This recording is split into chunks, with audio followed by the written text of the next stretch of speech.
Hello, dear friends.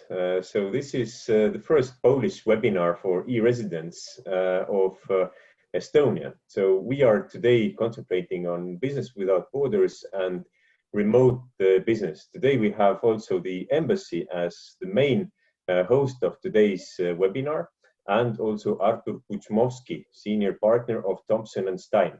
So without further ado, I would like to give word to Natalja Luts from the Estonian embassy in Poland. Thank you, Jaan. Dear participants, dear friends of Estonia, good afternoon and welcome to the first webinar for our Estonian e-residents in Poland. Extraordinary people with innovative mindset. My name is Natalja Luts and I'm an economic counselor in the Estonian embassy in Warsaw. We will talk today about Estonian business environment, about e-Estonia and how it supports running business remotely and safely in challenging times we experience now. But we try to focus on really practical business issues, remote work tips and supportive measures. We will have 1 hour and a bit more, and after presentations we are going to hold the most exciting part, questions and answers. You're welcome to submit your questions in the Q&A tab. You see it under the menu on the bottom. And in order to benefit most from this part, we encourage you to ask questions in Polish or Polsku. Non-Polish residents of course welcome to ask questions in English. You also have a chat possibility if you may wish to share your experience, success stories, maybe business contacts, whatever you would like to share with other participants during the webinar. Welcome to use this opportunity. Our webinar is co-hosted, as Jaan already announced, by the Estonian Embassy in Warsaw, e-Residency program, and an official partner of e-Residency in Poland and service provider, Thompson and Stein. And I'm happy to give the floor for opening remarks to the Estonian ambassador, Mr. Martin Roger. Ambassador, floor is yours. Well, thank you, Natalja. Dzień dobry, serdecznie witam Państwa. Very happy to be welcoming you here at this webinar. Thank you also for the co-organizers of today's talks. Well, ladies and gentlemen, one of the selling points of e-Residency program has always been managing your business remotely. During the past couple of months, I think we have all learned how to manage our lives remotely, be it the professional lives or educating children or shopping or even experiencing cultural events remotely. And also, I think the excuse me, the crisis has shown that the benefits of services online, both in public and private, and I think we all expect a further push towards digitalization, even if some things hopefully will still stay in place in a physical form. So, ladies and gentlemen, you are part of an extended family of Estonia.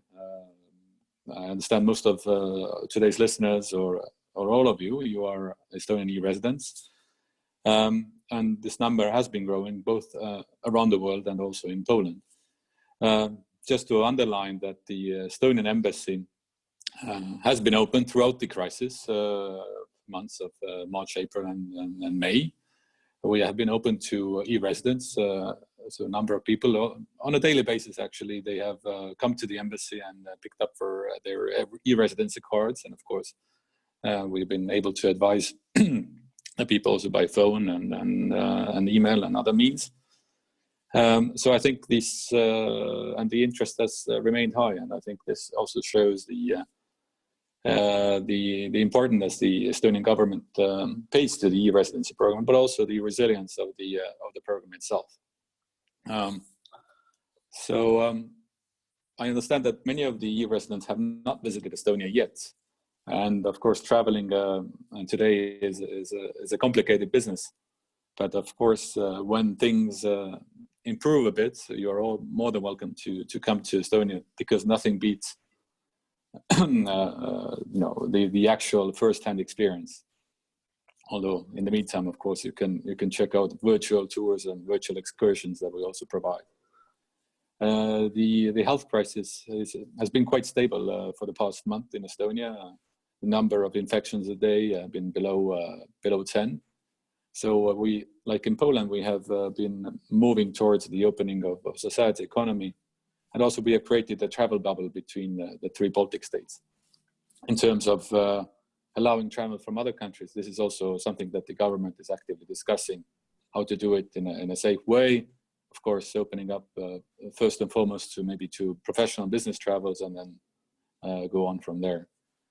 So again, I warmly welcome to come to Estonia when it's possible, again physically, but also again reiterate how happy that we are that you are part of this e-residency program, this family of Estonian friends and people who are interested in managing their business online through this program. So I wish you all the success, and I hope this webinar will be useful for you. Thank you so much. Thank you, Ambassador, and hi again. I'd like to mention on a technical side that this webinar will be recorded.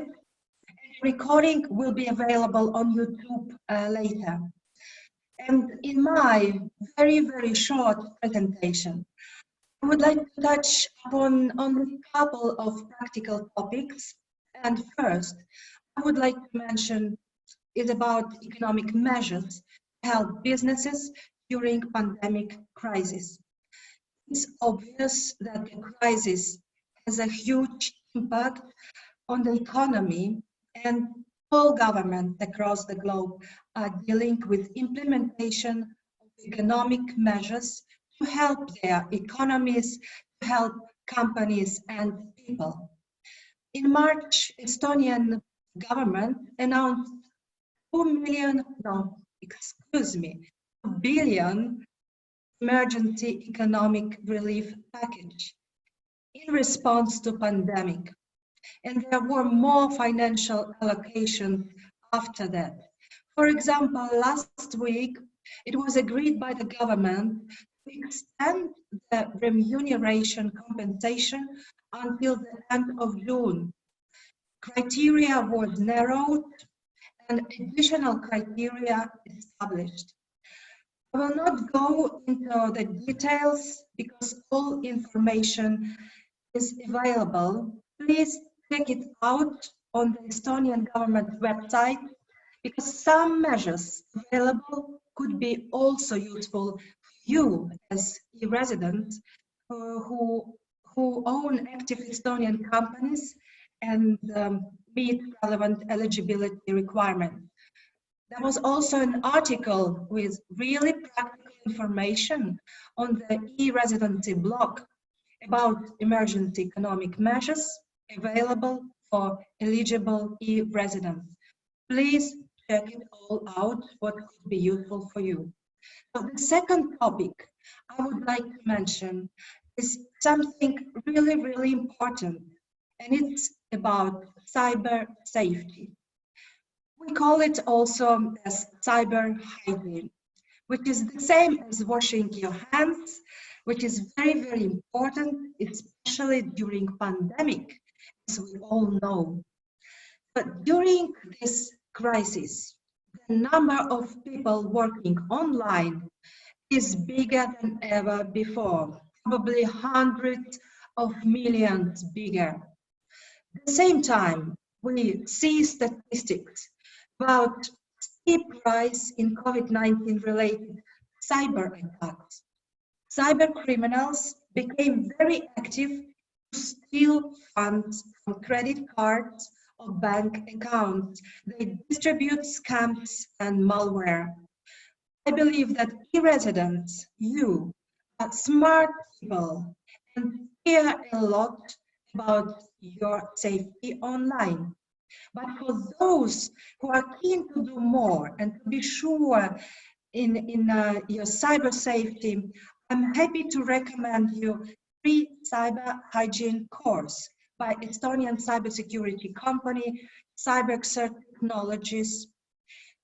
It will take only 30 minutes and you will make self-testing and learn more to ensure your safety online. I will post the link to the communication chat in a minute. So I will stop here and I thank you for your attention. I now would like to give the floor to Jaan Heinsoo from e-Residency team. Jaan, the floor is yours. Hi. Thank you so much. Thank you so much, Natalja. So we will be seeing you more in the course of this webinar. But first, I would like to make a short introduction about the e-Residency and e-Estonia. So how e-Estonia started and how it can help you today during this challenging time of the pandemic crisis, which was already thoroughly discussed by Natalja.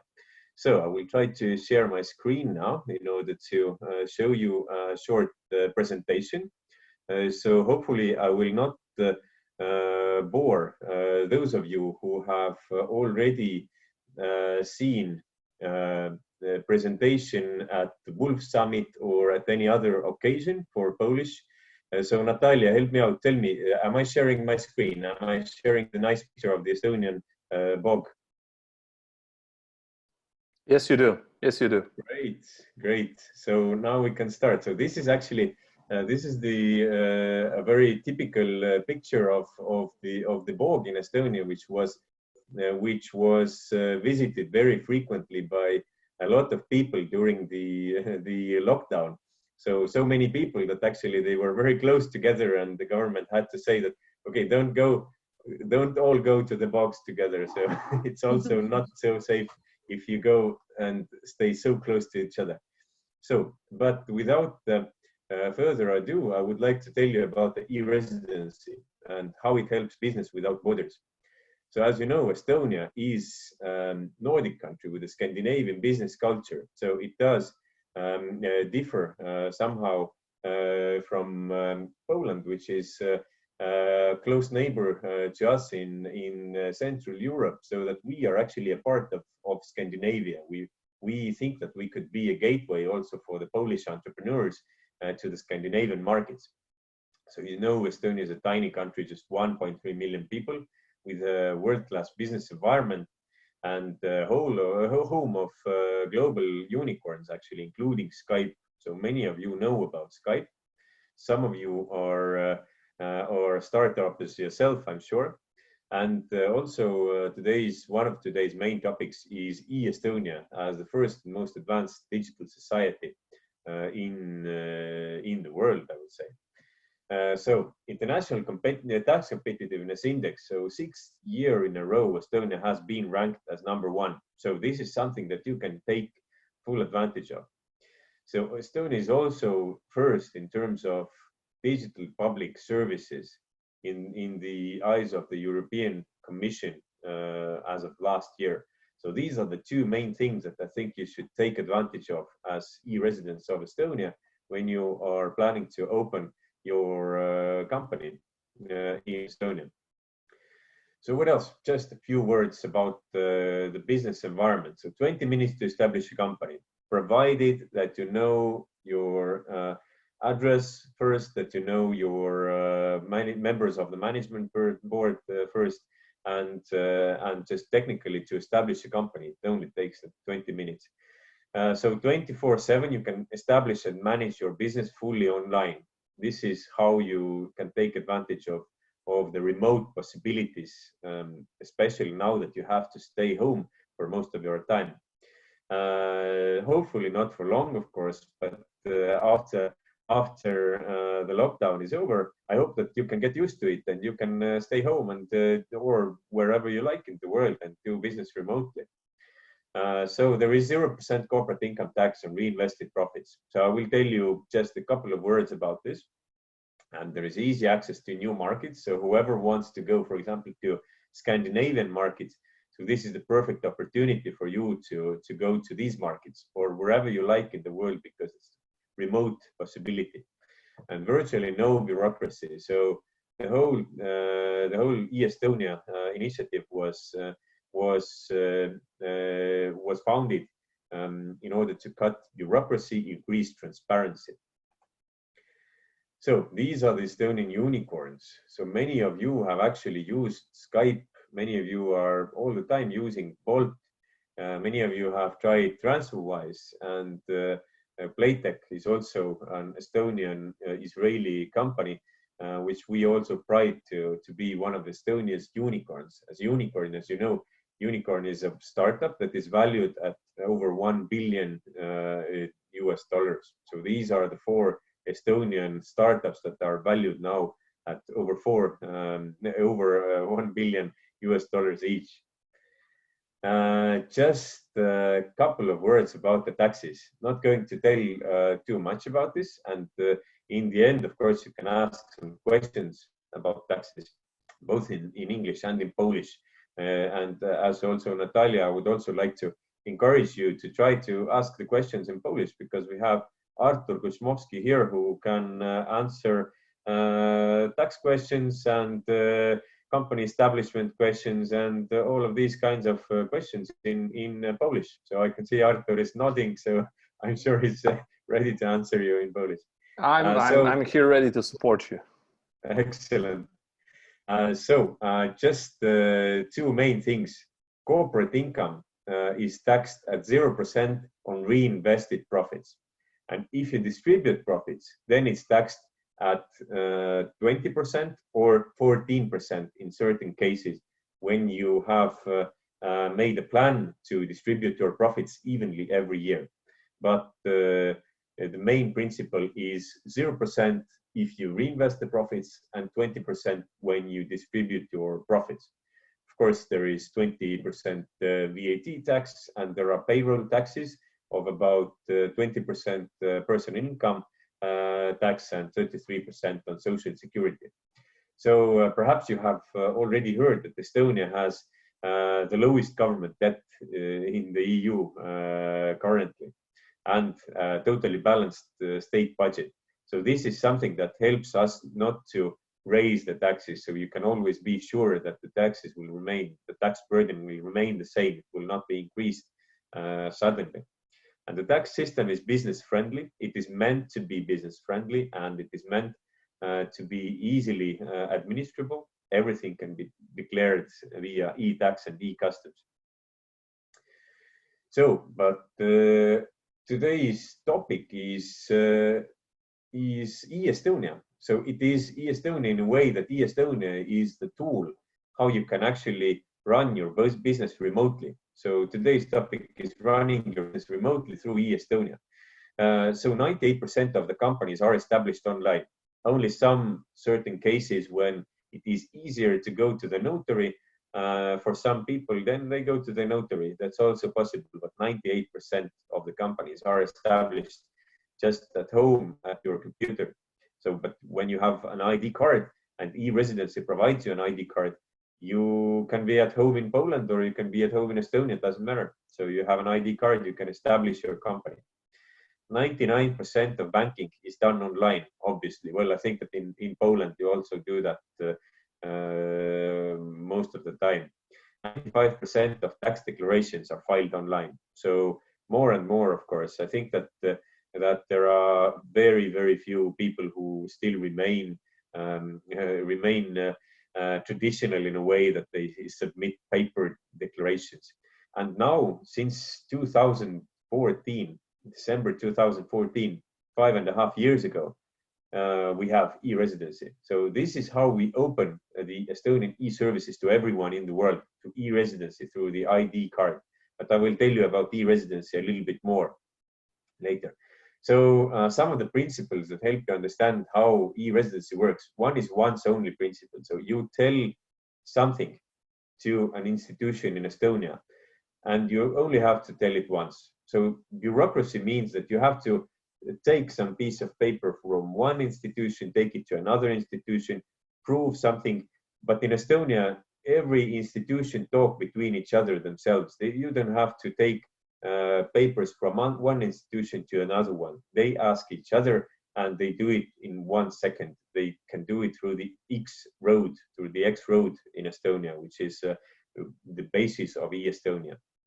You own your data as a citizen or as an e-resident. So even if you submit your data and it is exchanged between different institutions, you always know who used your data or who knows who accessed your data. You always know that you own your data. So everybody trusts e-solutions. So we trust it because everything is transparent. We own our data and we can always see if there is a breach. But there haven't been any breaches. 99% of services are online. So they're first of all, everybody thinks how to make them digital, of course. It's 2020. So right now everybody makes services digital first and then maybe physical. So this is our office. In the middle left, you can see our president here and our director. So President Kersti Kaljulaid is the patron of the e-Residency program. Next, just a couple of words about how e-Estonia has redefined basically governance and everyday life for people and for businesses. So now basically only marriage, divorce and real estate transactions cannot be done online. So these are the things that we are not ready yet to do online. So this is something that we technically can do online, but we don't want to yet. Maybe we'll be ready soon. So e-Estonia has been developed already for more than 20 years. So the e-governance principles were put in place in 1997. By that time, Estonia was pioneering online banking. In 2000, e-tax board. In 2001, X-road, because we already had a few institutions that were digital, and we wanted these institutions to seamlessly and without bureaucracy to talk to each other. X-road came together with the population registry, online population, digital population registry. And when you come to think of it, population registry, tax board, and banks, these are already three places that quite a lot of bureaucracy takes place between. So if you eliminate bureaucracy between these three, with the help of X-road, then there is a lot less bureaucracy already. So in 2001, we needed something to access these e-services with. So we have the ID card since 2001. It's for 19 years now, and you can have your ID card since 2014.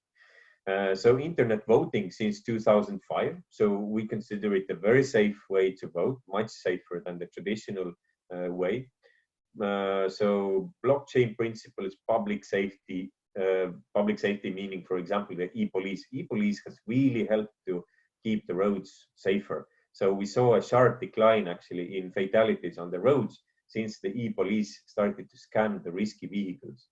So it's very convenient actually. They don't stop you for nothing, but if you don't have, for example, insurance on your car, then they will stop you because they notice it automatically.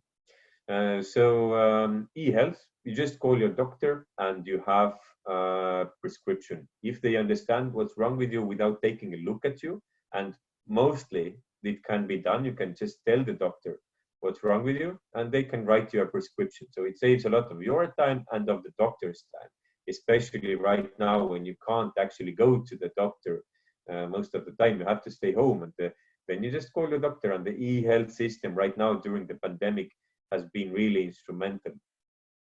Since 2009, also we can establish companies online, and that is the most important thing for e-residents. And by 2014, we had told the world about our e-services quite a lot. So we kept saying that everything is online. You can establish companies online. You can submit your taxes online. But we didn't say that you have to be an Estonian resident for that. But since 2014, you don't have to be an Estonian resident. You can be an e-resident, as most of you are probably who are listening, but who is not. I hope that by the end of this webinar, you will all go and become e-residents. So just a couple of examples. We have 3,000 digital services. About half of them are government services, like public services, and half of them are made by the private companies.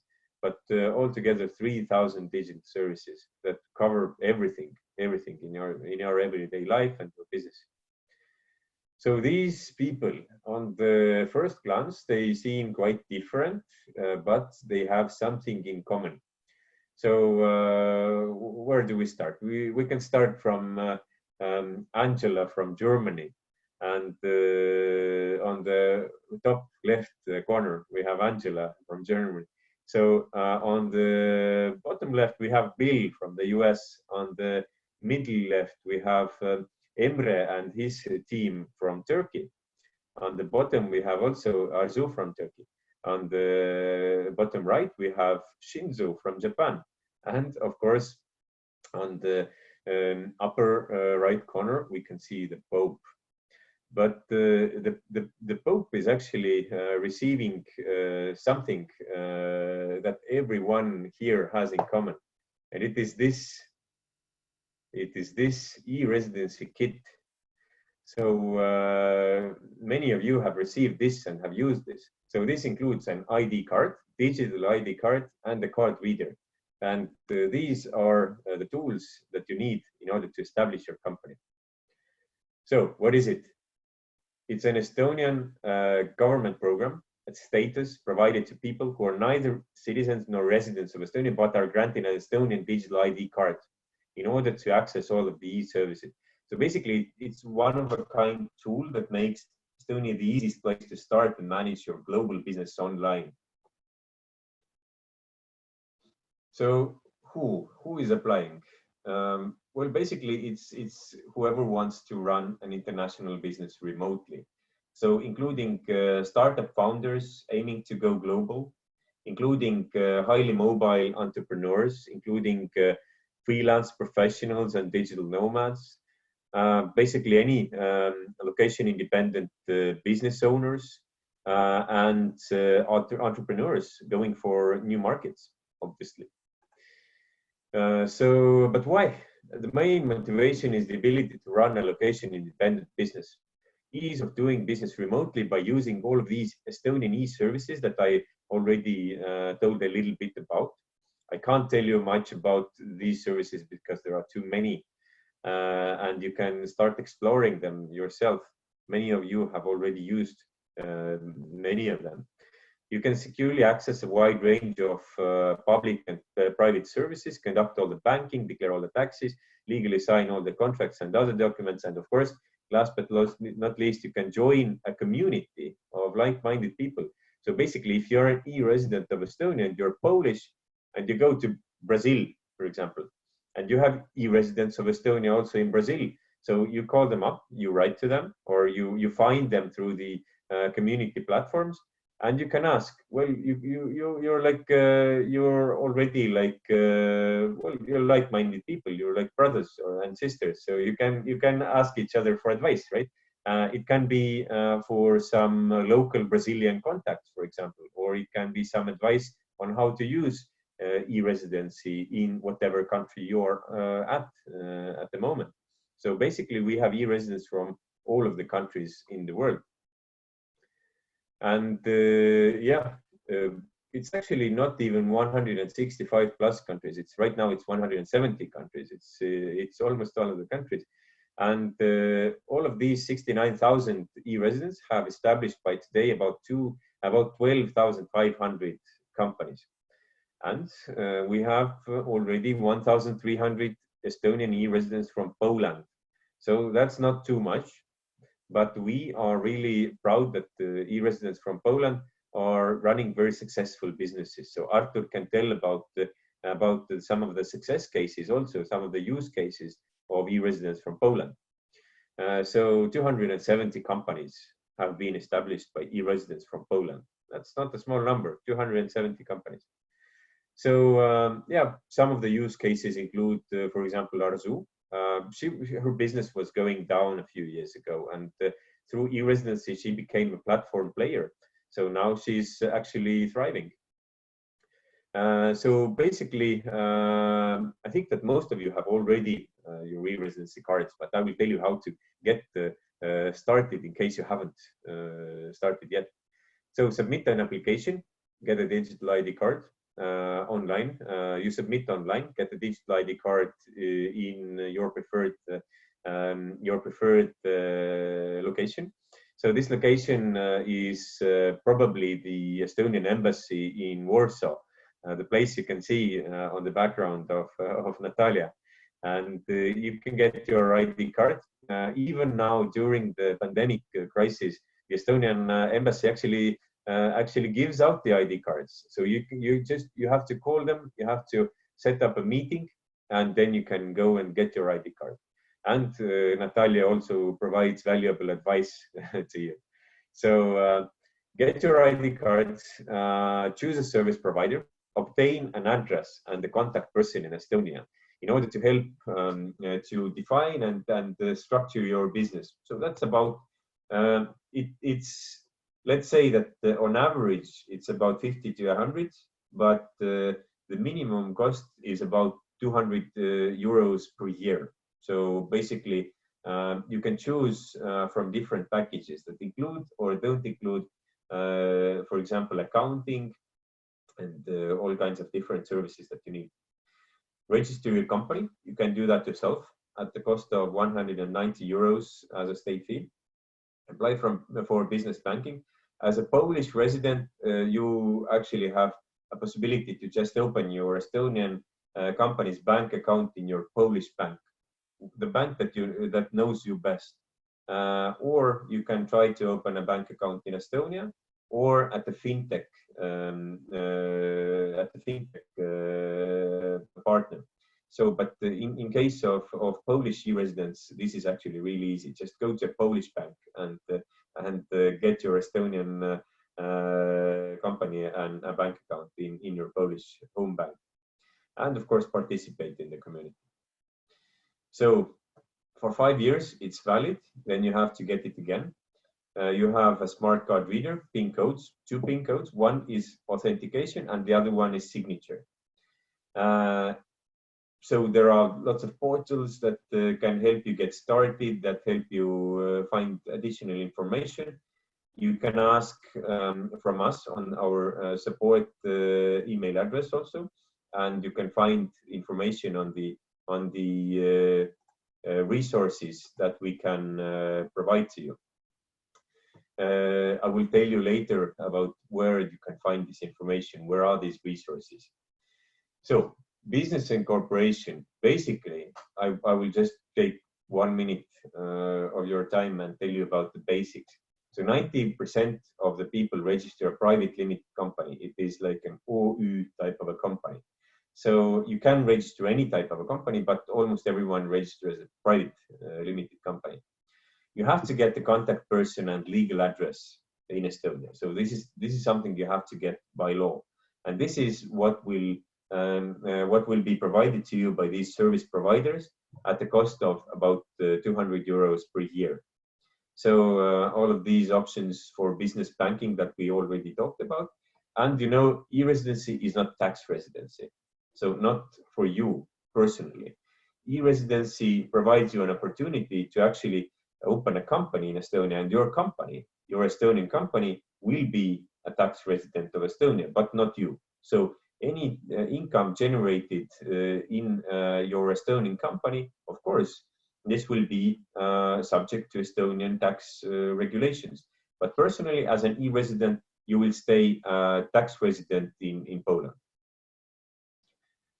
Now, and how to register. Basically, decide on the name, obtain contact person and legal address in Estonia, decide on the share capital contribution.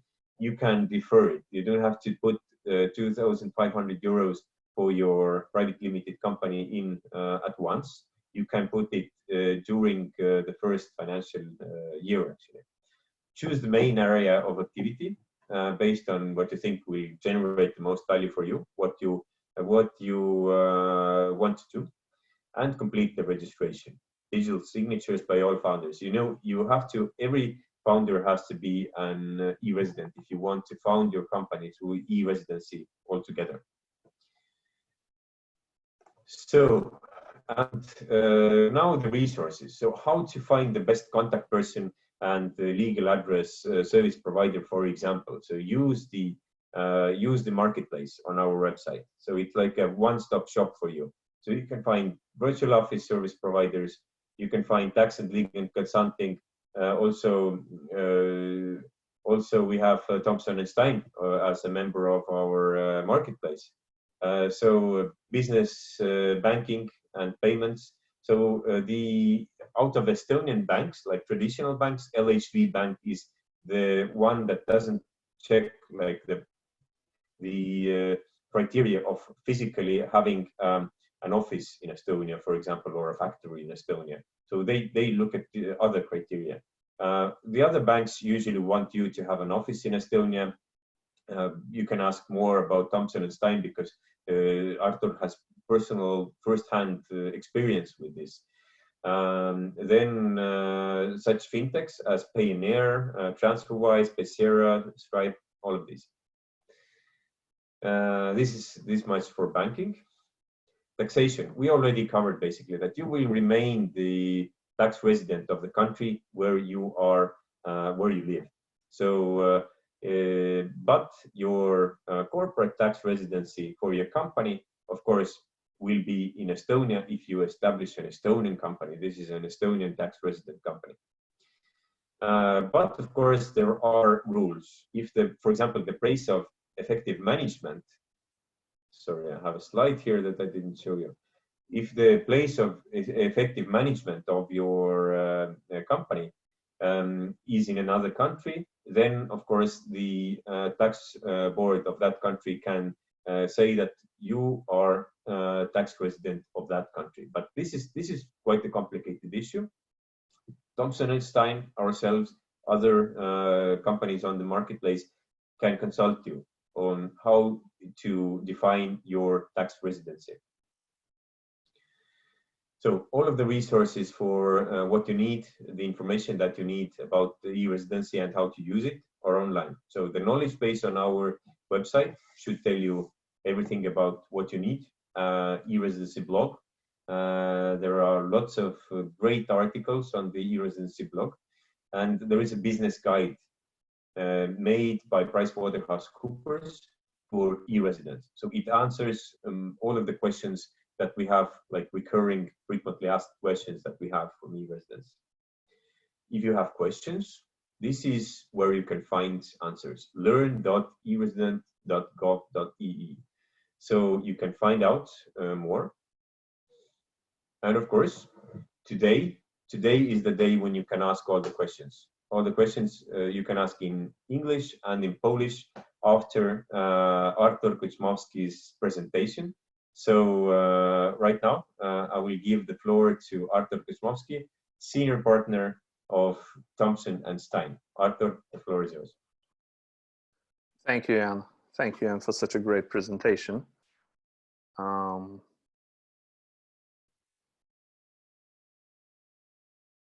I will try to share my presentation with my screen. Jaan, can you just confirm that it's visible on the full screen? Okay, thank you very much. Guys, let me switch to Polish language, as it was announced that I'm going to present advantages of the Estonian and e-Residency program in Polish language. So forgive me, my Estonian friends, but I will do it as was promised in Polish. Witam Was bardzo serdecznie w takich trochę ciekawych nowych okolicznościach przygotowywania naszego spotkania online. Ja nazywam się Artur Kuczmowski i reprezentuję kancelarię Thompson & Stein, która jest oficjalnym partnerem i service providerem dla estońskich firm. Jesteśmy kancelarią, która działa zarówno na terenie Polski, jak i między innymi na terenie Estonii, generalnie na terenie państw bałtyckich. To, co potencjalnie nas wyróżnia, to jest doświadczenie w zakresie obsługi klientów zarówno polskich w Estonii, jak i klientów estońskich w Polsce. Więc jeżeli będziecie mieli jakieś dodatkowe pytania, śmiało pytajcie, zadawajcie je na czacie, ja je później będę czytał i będziemy próbowali sobie razem z Natalią oraz Janem również na nie odpowiedzieć. Na część odpowiemy bezpośrednio tutaj na czacie, na część, szczególnie prawdopodobnie tych takich szczegółowych, podatkowych, będę miał prośbę o to, żebyście napisali do mnie albo maila, albo wiadomość na LinkedInie. Tak będzie nam najłatwiej z całą pewnością. Jan powiedział o tym, czym jest program e-Rezydencji. Czym jest program e-Rezydencji z naszej perspektywy, dlatego że w znakomitej większości jest to też program, który skierowany jest do osób, które znajdują się poza Unią Europejską i chcą otworzyć firmę w Unii Europejskiej. Natomiast w przypadku polskich rezydentów podatkowych, to jest program e-Rezydencji, jest to forma, jest to odpowiednik polskiego podpisu elektronicznego, który umożliwia dostęp do estońskiej infrastruktury. Do infrastruktury, która jest znacznie bardziej rozwinięta niż infrastruktura, którą my znamy w Polsce. To program e-Rezydencji pozwala na to, żeby wejść do tej wirtualnej rzeczywistości, która jest stworzona w Estonii. W Estonii praktycznie wszystko możemy związane z firmą załatwić online. Będąc estońskim rezydentem, nie tylko i rezydentem, możemy praktycznie całe życie i całą korespondencję formalną prowadzić właśnie w formie elektronicznej, między innymi za pośrednictwem e-Rezydencji. Tak jak Jan wspomniał, nie możemy utożsamiać e-Rezydencji z rezydencją podatkową. To jest forma podpisu elektronicznego, to jest forma identyfikacji osób. Czy e-Rezydencja jest konieczna do tego, żeby faktycznie znaleźć się w Estonii i założyć spółkę w Estonii? Nie, nie jest w żaden sposób konieczna. Jest to prawdopodobnie jedna z takich najszybszych, jedna z metod, które mogą być efektywne. Należy. Okay. Jak dzisiejszy webinar jest poświęcony tak naprawdę zarządzaniu firmami też w kryzysie i części z Was jest i rezydentami, którzy nie posiadają firmy jeszcze, i do tych myślę, że mówił w dużej części swojej wypowiedzi Jan, natomiast jeżeli chodzi o mnie, to też chciałbym poruszyć kilka rzeczy, które są praktyczne z punktu widzenia osób, które już tą firmę prowadzą. To znaczy w momencie, w którym rozpoczął się okres pandemii, de facto Estonia i estońskie urzędy weszły w to, można powiedzieć, suchą stopą. To znaczy, jeżeli był jakiś kraj, który na świecie był przygotowany do tego, żeby obsługiwać swoich obywateli zdalnie, to Estonia była takim krajem, mając ku temu wszelkie możliwe narzędzia. Praktycznie od razu Estonia wdrożyła czaty wideo i rozmowy wideo za pośrednictwem Skype'a, za pośrednictwem Zooma czy innych platform, gdzie urzędnicy wręcz zachęcali do tego, żeby się z nimi kontaktować za pośrednictwem wideo. To oczywiście dla urzędników, którzy pracowali zdalnie, było to trochę śmieszne, dlatego że widać było ich w ich prywatnych domach. Natomiast to też pokazuje charakter prowadzenia biznesu w Estonii. To znaczy, to też pokazuje to skrócenie dystansu pomiędzy urzędnikami a osobami prowadzącymi biznes, a a firmami, a obywatelami, dlatego że Estończycy wiedzą, że to państwo jest dla obywatela, a nie obywatele dla państwa, więc nie było żadnego problemu z tym, żeby się przełączyć na działalność wideo i skype'ową. Zresztą w Estonii panuje taka zasada, która jest zapisana w prawie, że jeżeli wyślemy dowolnego maila do dowolnego urzędu, urzędnik jest zobowiązany do tego, żeby na niego odpowiedzieć w ciągu 5 dni roboczych, więc nawet wysyłając ogólnego maila z pytaniem, z wnioskiem o interpretację do Urzędu Podatkowego na adres info@ministerstwo finansów w ciągu 5 dni powinna się z nami skontaktować kompetentna osoba, która odpowie nam na nasze pytanie, czy też rozwieje nasze wątpliwości.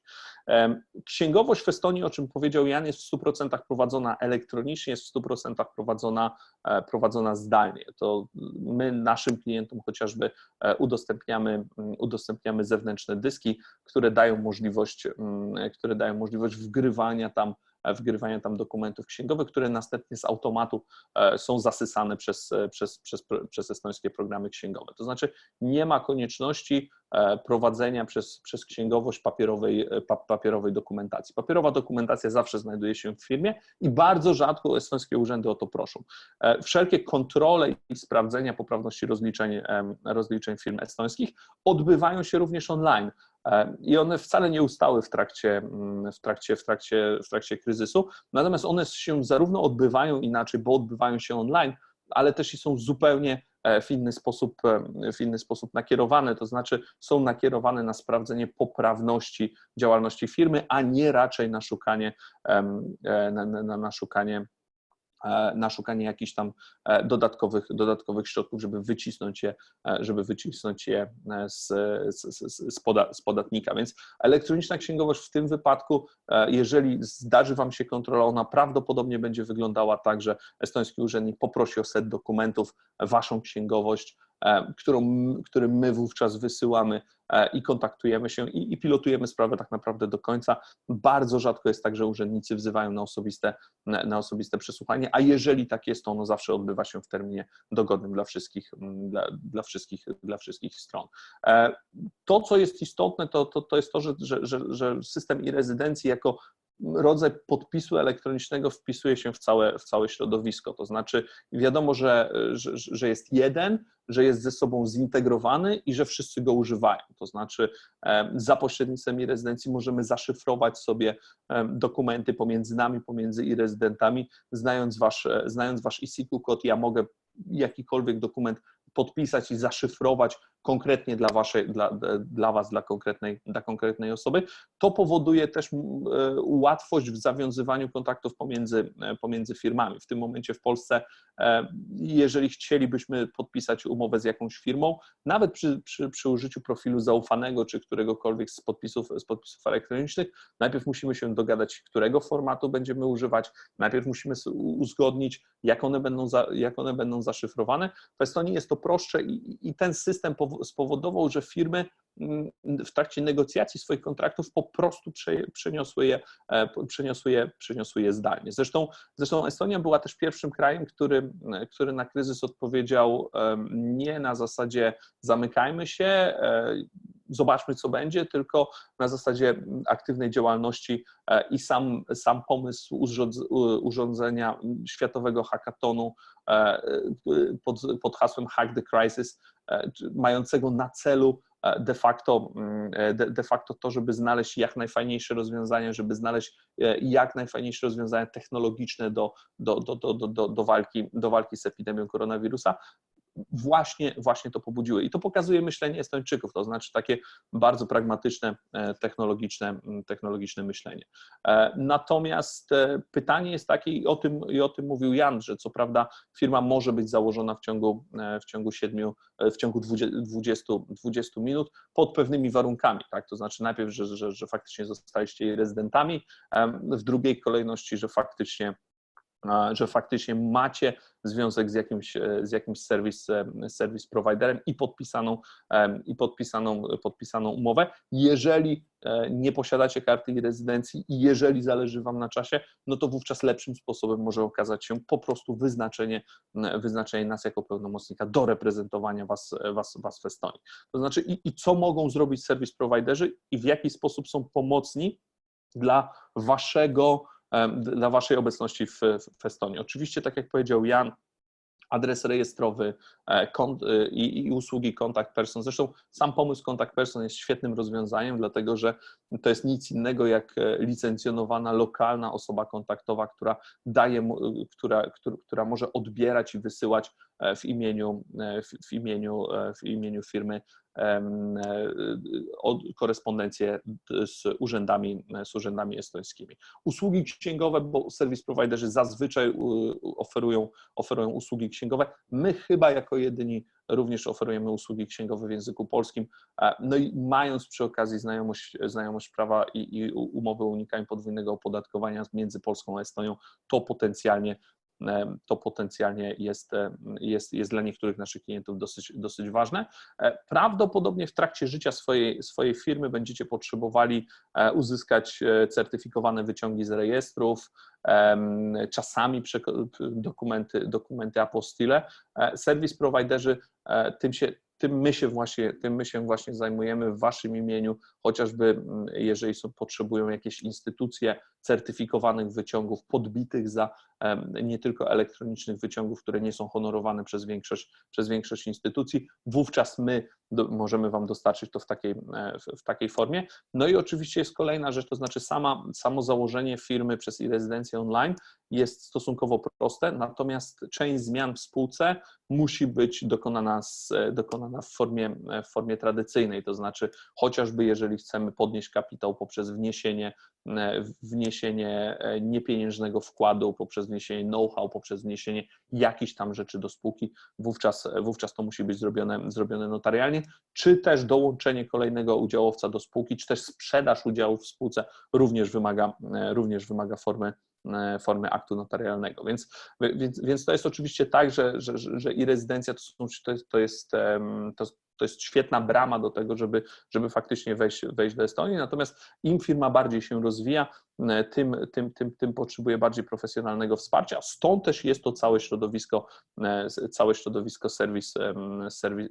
service providerów, którzy operują na tym rynku.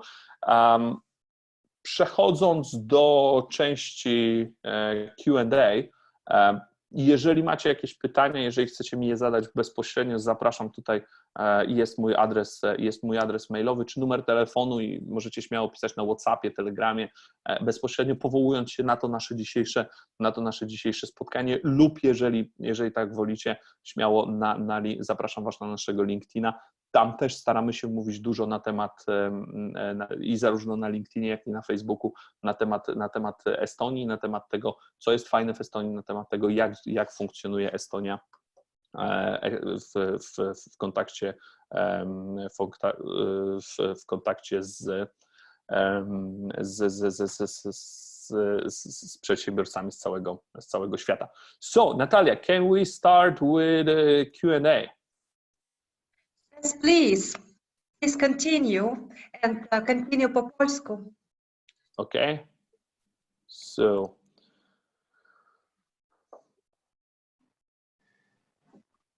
So this part of the webinar, the Q&A part, will be actually moderated by Artur, because Artur is the one who understands all of the questions, both the ones in English and the Polish. So I can understand just a small part of them.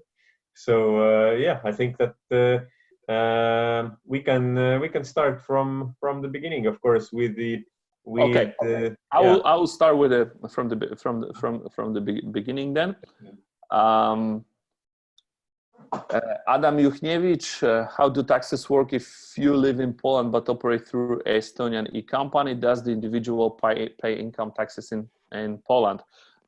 Czyli chodzi o kwestie związane z podatkiem dochodowym w spółce płaconej przez osoby fizyczne.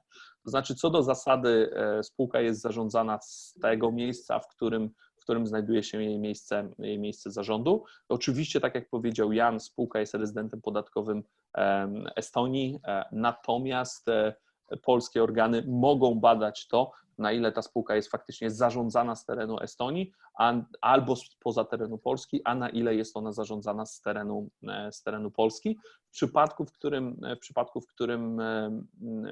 którym organy dojdą do wniosku, że dana spółka jest zarządzana z terenu Polski i prowadzi działalność na terenie Polski, to oczywiście samo prowadzenie takiej spółki w wirtualnym biurze i sama jej rejestracja w Estonii to jest za mało, to znaczy spółka musi prowadzić faktyczną działalność poza terenem Polski albo w Estonii. I czy jako osoba indywidualna, jako osoba fizyczna muszę płacić podatki, to znowu zależy od tego, czym się spółka zajmuje, jaka jest jej struktura udziałowa i czy przede wszystkim podlega polskim przepisom o CFC, czy też nie. Adamie, możemy o tym szerzej porozmawiać, więc śmiało napisz, zostaw swój kontakt. Michał Rozmarynowicz, czy estońskie prawo spółek przewiduje odpowiednik polskiej prostej spółki akcyjnej, która ma zostać w Polsce wprowadzona w przyszłym roku? Z prowadzeniem PSA w Polsce to już chyba ze 3 razy próbowaliśmy ją uruchomić i nie udało się. Natomiast estońskie prawo spółek nie przewiduje takiej możliwości. Wręcz odwrotnie, w przypadku rejestrowania spółki akcyjnej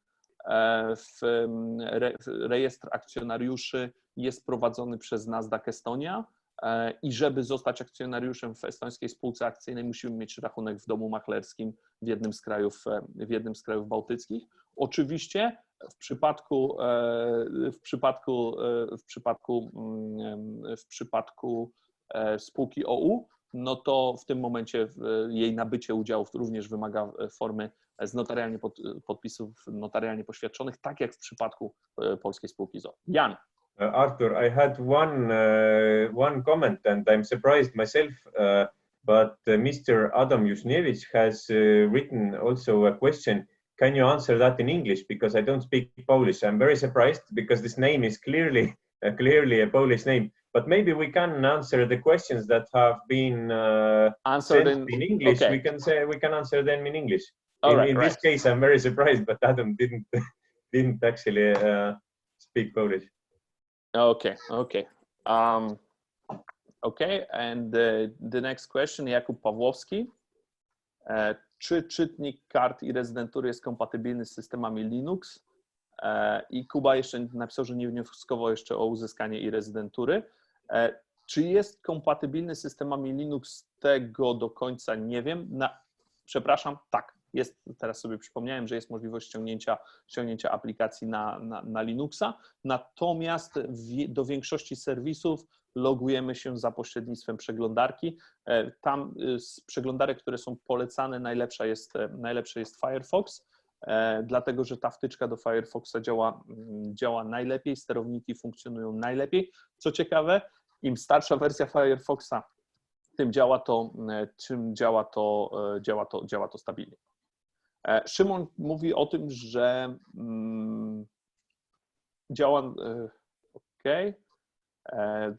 że założył firmę w Estonii, pracuje na kontraktach ze swoimi klientami, ma klienta i czy może z klientem podpisać umowę na swoją firmę w Estonii bez VAT-u.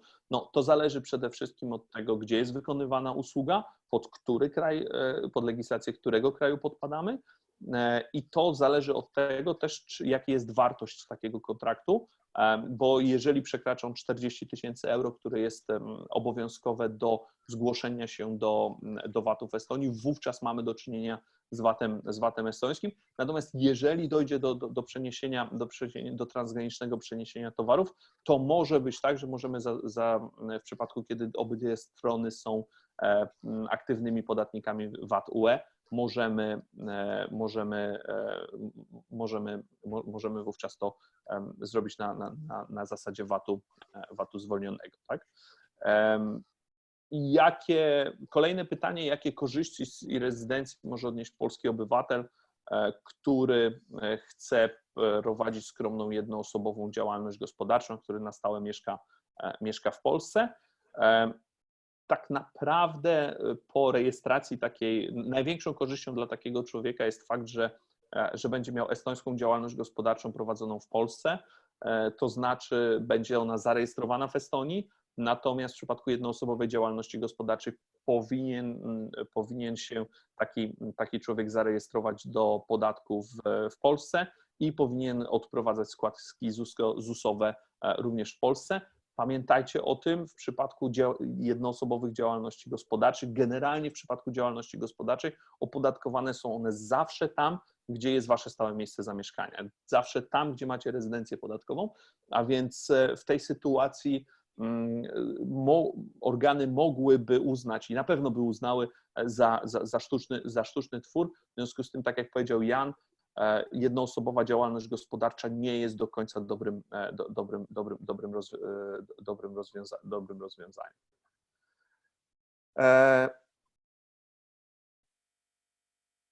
I kolejne pytanie, what are the requirements to potentially obtain a tax residency in Estonia other than staying there longer than half of the given year?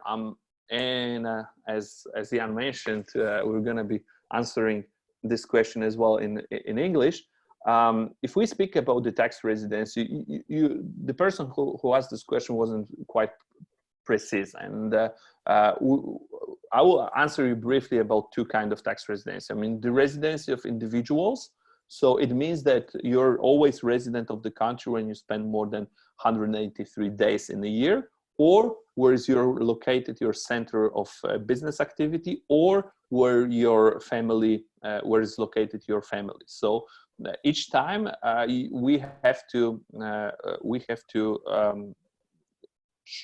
to identify it individually. This is in terms of individual tax residency. So this is why, like I was answering in the previous question, this is why the sole proprietorship company, it's not a solution in this case, because it's always going to be Polish tax residence with the obligatory on the level of Polish social security. In terms of tax residency of the company's tax residence always in the place where is located the management board. So if you have your company in Estonia, and if you are running the company from Estonia and you have a clients internationally, and you can prove that this company runs international, you can apply for the tax residency certificate in Estonia. Paweł Kowalik, który z prowajderów świadczy usługi w Estonii po polsku? Chyba jesteśmy jedyni, w sensie jestem pewien, że jesteśmy jedyni. Pana Tomka Dąbrowskiego proszę o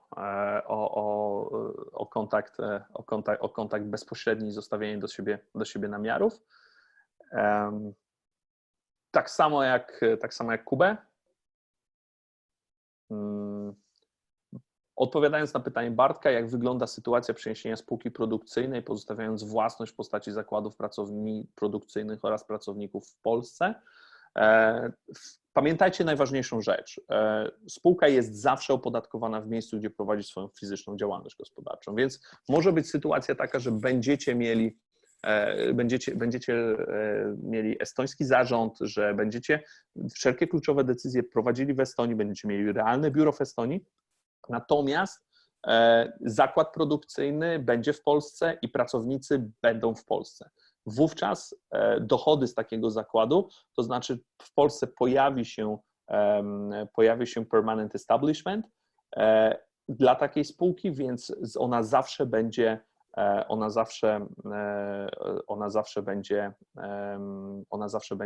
opodatkowana w kraju, w którym jest prowadzona ta działalność, w której są zatrudnieni pracownicy, i koszty i przychody zawsze będą przyporządkowane temu zakładowi. Jaan, we have questions. Those questions are very specific questions and related to the tax issues. So this is why I'm answering in Polish. So please forgive. Yes, I think today e-residents are really benefiting from these specific answers that you can give to like 54 people at once. So I think that you should continue to give the specific answers. So thank you so much. Okay. Michał pyta się, czy wszystkie wydatki spółki OU są objęte stawką CIT 0% i czy jest to ograniczony katalog wydatków.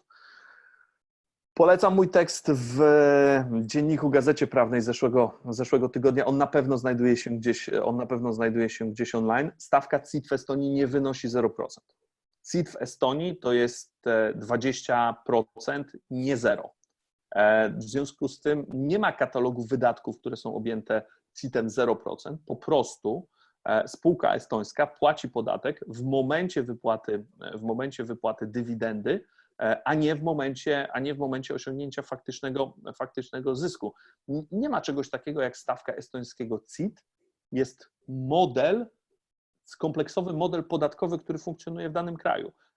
W związku z tym nie ma też katalogu, który jest z tego wyłączony. W Estonii zarówno małe, średnie, jak i duże firmy płacą podatki tak samo, to znaczy płacą w momencie, w którym dystrybuują dywidendę do swoich udziałowców, a nie w momencie bezpośredniego uzyskania zysku. To, co jest istotne i to, co jest dla nas nowe, to jest to, że w Estonii nie ma, estońskie firmy nie prowadzą osobnego raportowania dla celów podatkowych. W Estonii nie ma czegoś takiego jak kwalifikowany koszt podatkowy, dlatego że podatek jest płacony od zupełnie innych kwot, to znaczy od wartości wypłacanej fizycznie dywidendy, a nie od osiągniętego zysku, więc to jest istotna rzecz i to jest istotna różnica i musimy zawsze o tym pamiętać.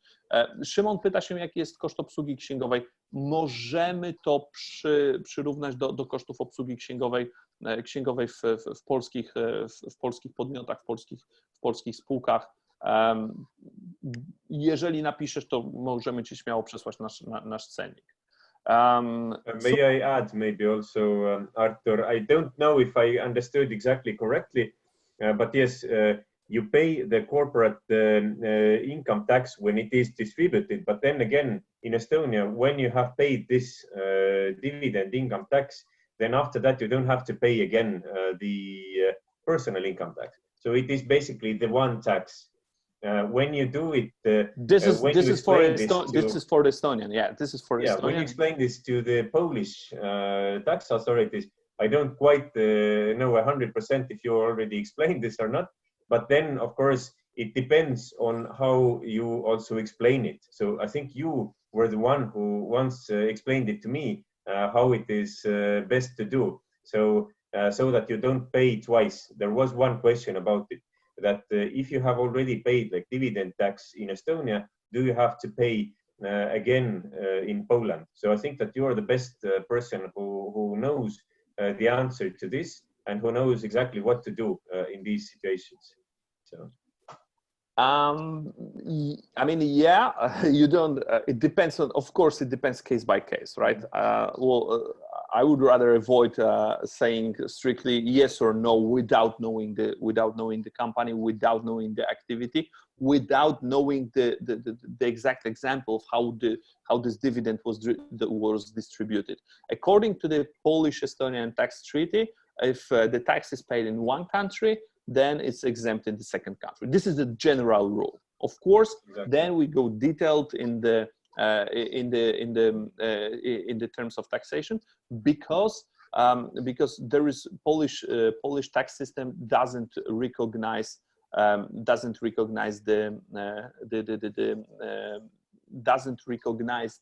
this kind of tax, which is in the same time dividend tax and income tax on the level of the company. As I spoke in Polish in the answer before, it is a problem because we do not recognize it itself as it is.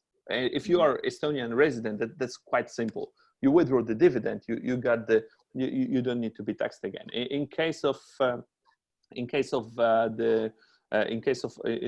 Polish tax resident who receives dividend from Estonia, it has to be analyzed case by case. But the general rule is tax paid in one country, exempt in the second. Precisely, this is what I wanted to stress, and Poland and Estonia luckily have the double taxation avoidance treaty in place, and it works as you explained. So basically, this is two taxes paid at once. Basically, it is the corporate income tax deferred until you take dividends.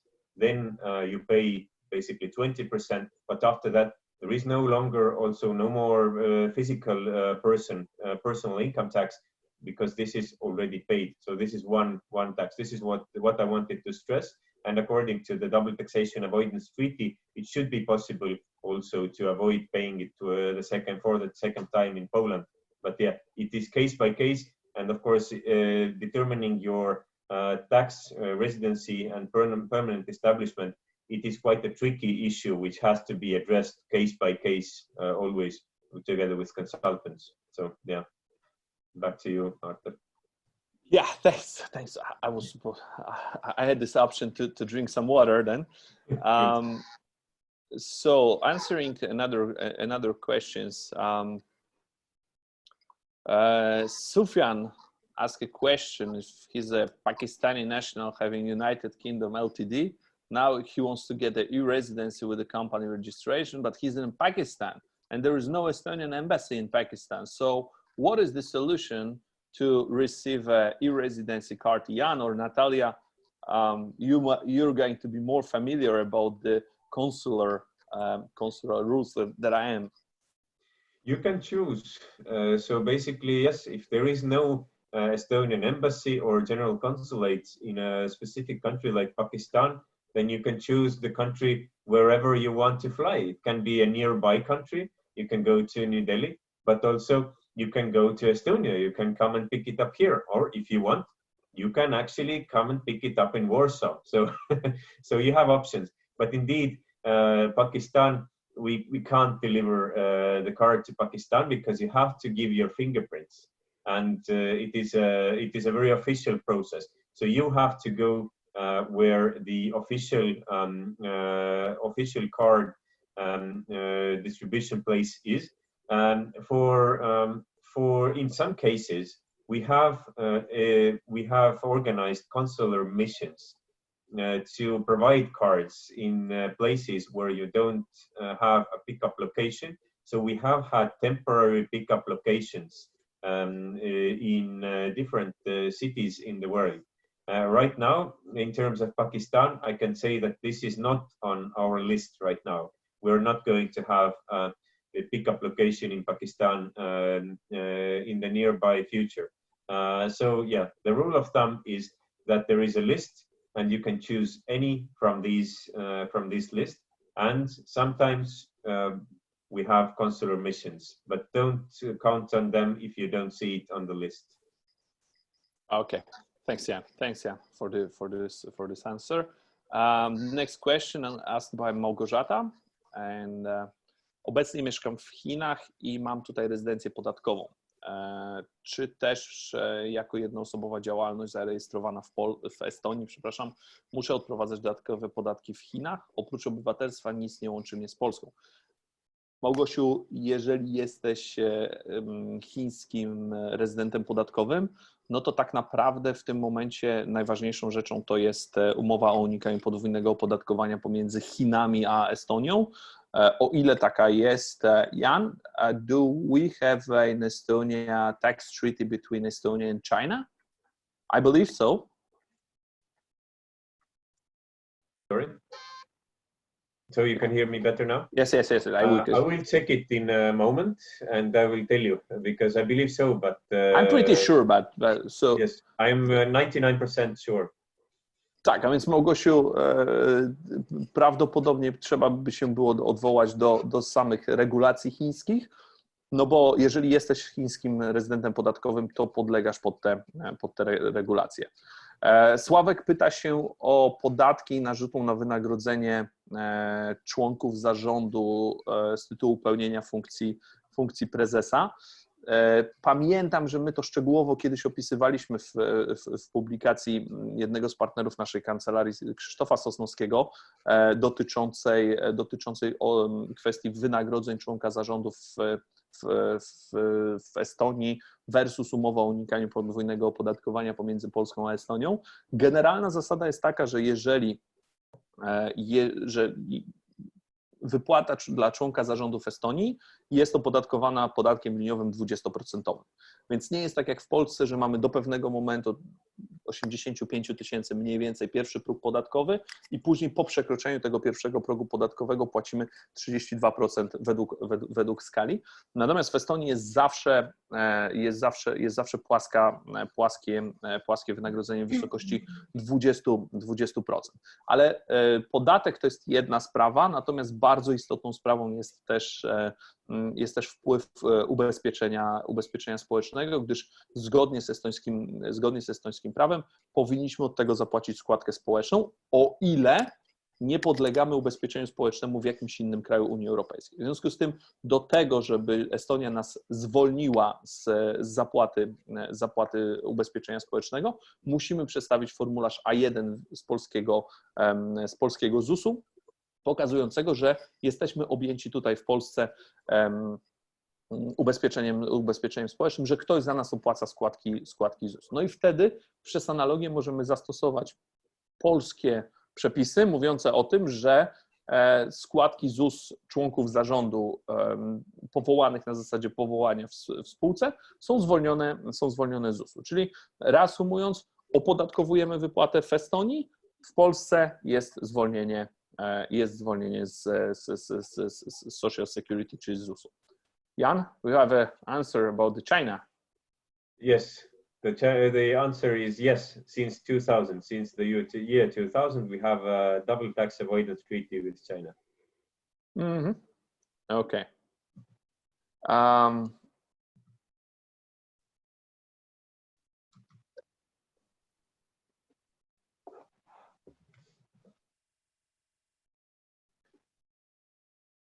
Na niektóre pytania które widzimy there are some questions which we already answered, so I'm just screening. James asked a question. Must I go to Estonia to register before I can start using my e-Residency card, or can I activate it here in Poland? James, in fact, you can do it from Poland. You can activate the card here in Poland. And once you will go to embassy to make appointment with Natalja, I have my Natalja here below, and yes. So that's true, Natalja, right? Correct? That's correct. Okay, it is correct. Yes, you can start using your. Welcome to apply the option to get the card in the Estonian embassy in Warsaw, and after receiving the card. Your card and ID, digital identity will be activated. Mm-hmm. So the whole point is that you don't have to come to Estonia, not to activate your card, not to open your company, not even to get the banking account, for example, with a fintech company. So the whole point is that you don't have to come to Estonia for anything. You can start and run your business fully online, so wherever you are, you can be in Poland or on Bali or wherever you like to be, fully remote.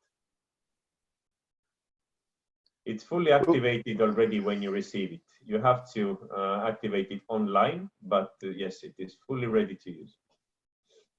Okay, I already answered Rafal's first question about the taxes and double taxation for the members of the management board of Estonian company in case there are Polish tax residents. And we have the second question. Has the Estonian government provided any support for e-residence companies that run businesses that do not employ employees in connection with COVID-19? And probably Jaan is going to be the best person to answer that, because as far as I'm aware, Estonia only granted the support for the companies which really employed the employees in Estonia. Correct me if I'm wrong. And if maybe I first start. I would like to say the general principle, you are correct.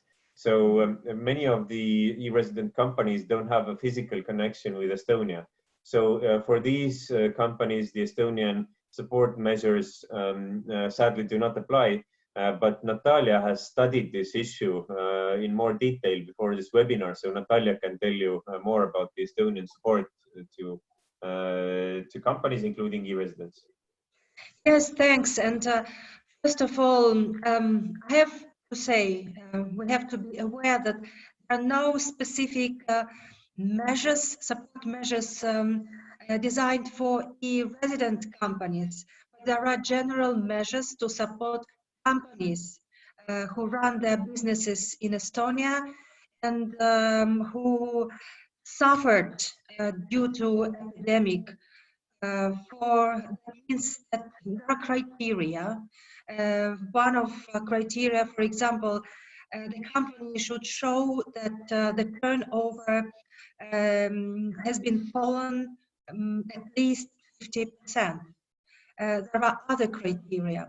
So what we suggest and encourage e-residents when they want to help their companies who suffer during this huge crisis is to contact service provider and discuss with service provider what could be done in order to help the companies and what kind of measures available could be applicable to these concrete companies run by e-residents.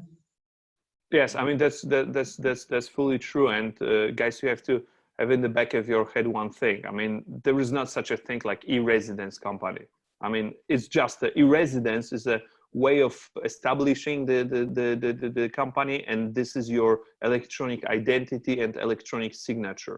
Once you establish the company looks the same, works the same, and is under the same law and under the same regulations at like any other company established in the notary office or using the power of attorney. So this is only the way of having and making a business. And actually, Natalja, you're right, because we applied for the couple for the couple support schemes from Estonian government for the companies which are managed by the e-residents, but with real employees in Estonia and with a real presence in the country, which is normal and which is obvious, correct? We have another question from Rafał, and I will. The first question is, what is the cost of keeping accounts at Thompson and Stein, and how the migration between accounting firms looks like? We basically we can send you an offer. We basically charge 50 euros per hour, because since I know that most of the Polish entrepreneurs are used to the price which is based on the amount of the documents. But since we are in Estonia and we have most of the transactions are the international transactions, we do calculate it on the hourly fees. And it depends, and we have a whole schedule how we calculate it. And once you will provide me your email, I will send you the whole offer, how we calculate it, how we do it, and so on, and what are the conditions to be met to transfer accounting from another company to Thompson and Stein. It is a pretty easy procedure, because what we have to receive is your general ledger and the tax statements, and we need to have access to your company at the tax department. So, and there is another question from the same person, Rafał. Where can I file complaint about the services of Estonian accounting firm? So he asked before how to move to our firm, so it means that it's not us. Mm-hmm. Yeah. All right. So did I understand correctly that this e-resident had a bad experience and he would like to file a complaint Yes, well, this is what I you also can, understood. You can indeed give feedback to us, to the e-residency team, on the official email address, especially if it is a service provider on the marketplace, because we tend to check all of the service providers' background and quality, service quality, before we put them on the marketplace. And if there is some problem, then we would definitely like to know about it. So please write to us, and we have a special person who is every day dealing with the service providers, head of partnerships, Mr. Raimo Matvere. So we will definitely take into account your experience. So if you have good experience or bad experience, let us know. So definitely write to us and let us know. Okay. I will also, here in the webinar chat, actually, I put a couple of links. So there is a link to the e-Residency marketplace, which somebody asked also where it is, and you can find it in the chat. There is also the e-Residency knowledge base link, and I will just add in a moment the support email address that you can use in order to ask questions and give us feedback. So it will be in the webinar chat. Great, and we have, as far as I see, we have the last question from the same person. Is the Estonian company OU being the majority shareholder of the limited liability company in Poland? It must be listed as the actual beneficiary in the central register of beneficiaries in Poland. And the answer is yes and no. I mean, the company itself doesn't need to be shown as a UBO, as a ultimate beneficiary owner, but it's each time, and it's the same in Estonia. There is a central registry of beneficiaries so there always UBO is an individual. So if you hold the 100% of your company in Estonia, and this company is the majority shareholder in Poland, you have to be shown as a UBO of this company anyway. It doesn't really matter that it links through the Estonian company. Right. So I believe that we're done with the questions. And ktoś jeszcze ma jakieś pytania? Anybody had any questions? Right. So still a couple of minutes left for you to ask the questions if you need. So after this webinar, we will actually send you some useful links. So the same support email address that we use for questions and feedback, you will get actually an email from this email address with links. So I wish you would stay connected with Estonia and with the e-Residency community. So definitely subscribe to the e-Residency newsletter on our website and benefit from the useful information on the e-Residency blog. So right now, if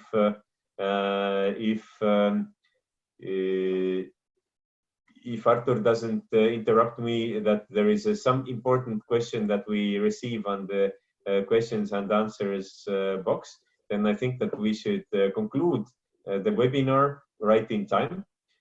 So check the calendar of events on the e-Residency homepage also. Take part in the webinars that will be thematical. So right now, today, we have this special webinar for the Polish e-residents, but we always have interesting webinars on different topics that are right now very actual. So during the last couple of months, we have had a number of webinars on remote work and on crisis management and on different topics for running your Estonian company. And we will continue to do so. So you can find all of these events, these online events right now on the calendar. So one new thing that will be available for e-residents is something that we right now, the pilot project is called the company list. It will probably be called a little bit differently, where all of the e-resident companies can start networking between each other, doing business and approaching each other with ideas. there will be a register of these companies on our website. So keep an eye out on new things that will appear. So there will be also Marketplace 2.0. So these of you who are not yet e-residents, I think that by the time that you will be e-residents, you will have the opportunity to try out Marketplace 2.0.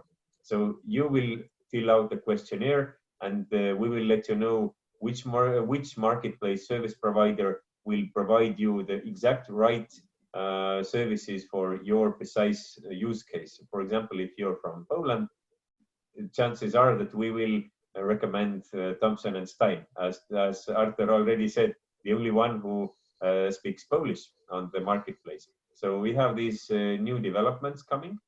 So, and of course, I really encourage you to send us your experience, especially good case studies. And the chances are that maybe today I showed you very briefly Artur from Turkey and her use case, but we still need good case studies from Poland. So let us know, and maybe we will be able to also share them. So tell us your success stories, your good and bad experiences. And so that's it from my side. I think that I will give the floor back to Artur and Natalja, whichever wants the floor first and whichever wants the floor last. I will leave the last word to Natalja, and just to mention one thing, especially in seeing your questions and your doubts about the things regarding the taxation and regarding the permanent establishment. What we do and what we offer, what is quite unique, and this might be a solution which you need. I mean, what we offer is creating the substance of the company in Estonia. So if you are thinking about not becoming e-residents, I mean, if you are thinking that becoming e-residents might be just the first step to discover Estonia, to discover the potential local market.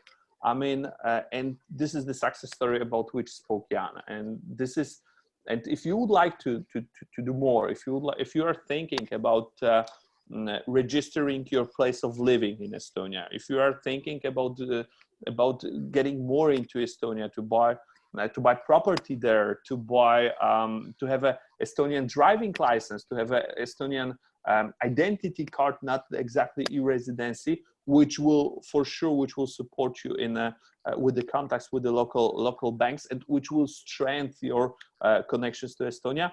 We can support you with that, because I personally believe that e-Residency, especially for the Europeans, that we can easily travel and move between the country. It's a wonderful first step to discover the country, because if Estonia gives you opportunity to welcome you so warm in the country, you can think about using that opportunity and discovering real Estonia, real potential of the country, the great, amazing food which is there, and the amazing culture, and the same. Jaan started with the national parks. This is definitely place to be and definitely place to visit. So if you'll have any questions, feel free to contact me. As I told you, write me on WhatsApp, Telegram, or LinkedIn, or send me just a simple email, and I'll be glad to answer you and support you with all your topics. And hopefully, I'm looking forward to see you soon, guys, on the real conference. And thank you very much for your attention. Natalja. Thank you, Artur, and really thank you for your inspiring words. I really enjoyed right now, and being ambassador of goodwill for Estonia. So not only simple service provider, you are really a lot more, and hope e-residents will enjoy communication and services you are providing them. I really do hope that you all enjoyed our event today, and that you could feel and find the webinar useful and practical. So, as Jaan already mentioned, we are going to send all participants the follow-up email with useful links and tips what were covered during the webinar today, including the link to the recording that will be available soon on YouTube. So we wish you all good luck in running your business as e-residents efficiently and profitably, while remotely and safely. And I also hope that we will be happy and able to welcome you at our next events, not only online, but also in real physical environment, when the crisis will be over and the situation will allow us to be back to our really normal life and hold our real normal meetings. Let's be optimistic about that. Keep safe, healthy. Good luck and goodbye. Thank you so much, Natalja. Thank you, everyone. Bye-bye. Thanks, everyone. Bye.